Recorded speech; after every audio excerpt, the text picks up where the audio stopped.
Me escudo en la verdad, que esa me lleva a la tumba, tengo que decir la verdad.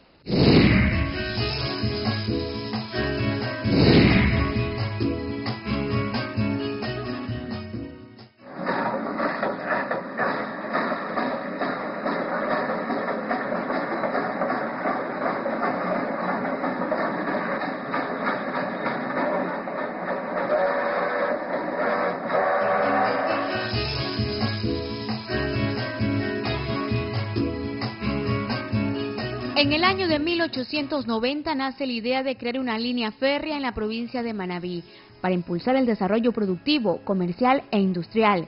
Este sueño se concreta en 1895, cuando el gobernador de Manabí de esa época, José María, envió una carta al presidente Eloy Alfaro Delgado solicitando la construcción del ferrocarril, favoreciendo así el traslado de café, caucho y tagua, principales producciones de ese tiempo, hacia otras provincias.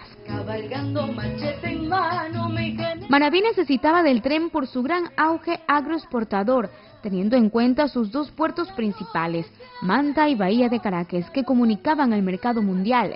Se realiza un estudio geográfico y productivo y se construye la primera línea férrea de la zona norte. El encargado de realizar la obra fue Edmundo Catford en un plazo de 7 años, pero no fue hasta el 20 de julio de 1909 que empieza a realizarse la obra desde Bahía. La línea del ferrocarril era la estación allí, la que iba a Manta y Puerto Viejo. Y el encuentro de los dos trenes, uno que iba a Santana y el otro que iba a Manta, tenían que encontrarse encima del cerro donde hoy están cobrando el peaje. Allí había, esa loma era más alta, ahora que la rebajaron, pero allí había una rueda redondota que tenía que encontrarse los dos trenes para uno intercambiar para acá y el otro allá. No podían rectamente ir. Allá hacían uno que iba a Santana y el otro que iba a Manta. Ese transporte tan solo se ocupaba, era la época de invierno, porque no, como ya no había carretera, no había carretera estable, entonces ya de invierno era que se usaba ese transporte. En esa época el transporte de invierno era la cuestión de los productos de la sierra, porque el primer puerto de Manta, todos los productos de Manta, todos los productos de la sierra venían por parte de la sierra, es decir, la Manta en los barcos. ¿Usted cree que el ferrocarril ayudó al movimiento económico de la zona? Claro, de invierno era preciso porque ya no le cuento de que como no había carretera estable, los carros lo arrumaban 3 meses. Hasta después ya nuevamente de verano ya bajaba la carga porque... ¿Cuál era el tiempo promedio por ejemplo, de Manta a Puerto Viejo, de Puerto Viejo a Manta? Eran 3 horas en ferrocarril y en el carro eran 2 horas. ¿Y usted cómo se anunciaba el ferrocarril? El funcionamiento o el bramío, como dice, era que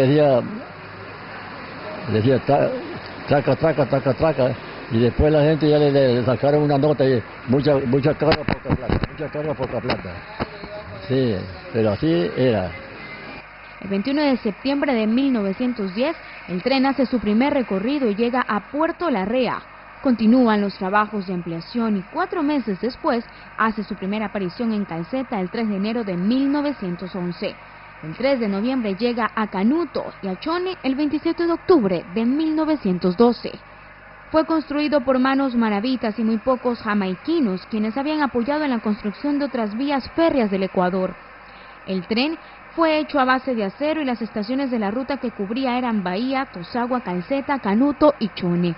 Por ciertas dificultades, la locomotora deja de funcionar en el gobierno de Leonidas Plaza, pero los manabitas defienden su idea progresista y se mantiene el contrato que se firmó en 1909 con Pablo Gonzenbach, quien formó una sociedad con una compañía inglesa, con el fin de construir la línea férrea de Manta a Santa Ana.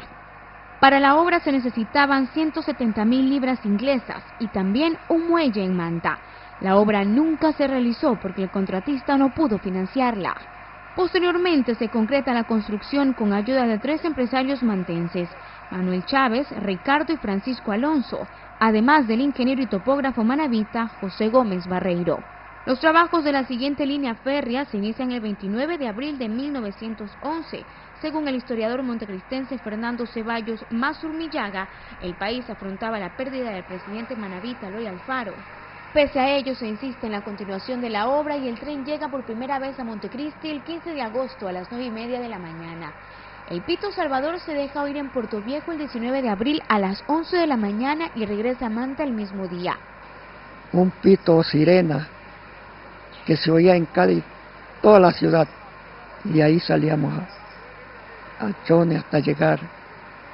Esos tiempos serían grandes en decir bastante, porque es para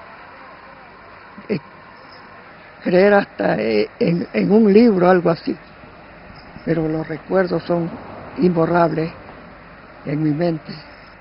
En el cerro pegábamos como la ambulancia, pegaba semejante sonido que se veía clarito, para que el otro tren se adelantara para estar unido, porque si no estaban unidos no podían hacer ese intercambio allí. ¿Qué tan lejos se escuchaba el sonido? Hasta ahí se puede decir que habían como 2 kilómetros de ahí nosotros sembrábamos, se oía el sonido del tren. Este sonido del ferrocarril, del tren que anunciaba la salida, ¿a qué distancia se escuchaba? Eso se escuchaba siquiera a 2 kilómetros, según si iba en altura, si iba por una colina y ya estaba cerca Tosagua, había un lugar que llamaban la Loma Atravesada, y de allí el tren pitaba. 3 pitadas y una siquiera a 1 kilómetro de distancia ya era para llegar. Siquiera en esa parte alta, siquiera a unos 15 kilómetros más o menos. Ahí comenzaba a pitar y se oía ya, se oía. El 9 de julio de 1914 el tren llega a Santa Ana cuando se desempeñaba como gobernador de Manabí don Armando Espinel. La segunda línea férrea Montecristi, Puerto Viejo, Santa Ana con escalas en Colorado y Colón tenían 0.75 centímetros de ancho y una longitud 79 y 60 kilómetros respectivamente. El pasaje a Manta costaba 1 sucre. ¿Cuánto se pagaba en este medio de transporte? Se pagaba mediante... Usted si llevaba equipaje pagaba una parte en monedas, en billete y moneda fraccionaria, que en esa época existía el sucre, que lamentablemente era de plata, la moneda nuestra, desde los 50 centavos de 1 sucre, 2 sucres, y hubo una que le decían el sol, era que valía 5 sucre. Sí, era también un transporte barato, más barato que los carros. ¿Cuál era el valor a pagar para poderse transportar? Eran 2 sucres, 2 sucres cuando el sucre valía. Una vez culminada la construcción, Manabí contaba con 2 líneas férreas importantes que partían desde sus principales puertos. La primera salía de Manta y atravesaba zonas algodoneras por comarcas cubiertas de ceibales. Ascendía por el histórico Cerro de Hojas lleno de tesoros arqueológicos, por Montecristi, fábrica del sombrero fino de paja Toquilla y cuna del gran americano y apóstol de la democracia, Eloy Alfaro. Avanzaba a Puerto Viejo, la capital de la provincia, por Tosagua, el gran mercado del algodón y el centro comercial de mayor importancia en Manabí. Continuaba Santa Ana, zona rica por su agricultura y por sus inagotables volúmenes de marfil vegetal, y donde culminaba la vía. Había sufrimiento y diversión en el tren. Una época se viajaba, habían guitarristas, como que hacían un concurso de demostraciones, viajaban en el tren hasta Tosagua. De ahí ellos regresaban en el otro tren que venía a Bahía y se turnaban así. De ahí se embarcaba otro grupo musical a Chone. Buenos músicos, buenos cantantes. Hay cosas imborrables. Los vestidos que eran tan diferentes a los de ahora. Todo se vestía a la medida de su situación económica. Se vestían elegantes y se vestían con la vestimenta pueblerina, campesina, pero todo era elegante en esos tiempos. el pañuelón que se usaba así en vez de corbata se usaba, tanto mujeres como varones, el zapato alto, todo. No se usaba ahora el jean, nada, era faldas elegantes que venían hasta de Europa, así, porque eso era lo más elegante que había. La otra línea ferroviaria partía de Bahía de Caracas, Puerto del Cacao, Manabita. Penetraba en la comarca ganadera de Tosagua, donde las haciendas de ganado vacuno y caballar ponían la visión del movimiento y riqueza del paisaje. Luego avanzaba hacia la pintoresca y acogedora ciudad de Calceta, centro del mercado de caucho y café. Finalmente llegaba a Chone, considerado el núcleo cacautero más rico de la provincia, siendo después una vasta y productiva hacienda ganadera. Lo que recuerdo es haberme puesto una camisa nueva viajando, y yo pues era curioso, quería ver de a dónde salía el pito del tren, me asomé así, cuando me cae una chispa de candela porque el tren quemaba la basura, ¿ah? Oiga, quemaba la leña y me cae una chispa en mi camisa nueva que casi hasta lloro porque se me quemó, cuando acordé que tenía un buen redondel quemado, me dolió tanto. El sueño de Eloy Alfaro de atravesar con rieles el país se cumplió. 3 décadas después desaparecen los rieles y son reemplazados por carreteras. El 15 de mayo de 1945 se suspende el tren en la ruta hacia Manta, aclarando que las personas no sufrirían, pues se construirían nuevas vías que serían fuentes de trabajo. En la actualidad, el gobierno, a través de proyectos como el de un parque temático ferroviario en la parroquia Canuto de Chone, trata de rescatar las memorias del tren. Se recopila información y se dan exposiciones para el turismo cultural.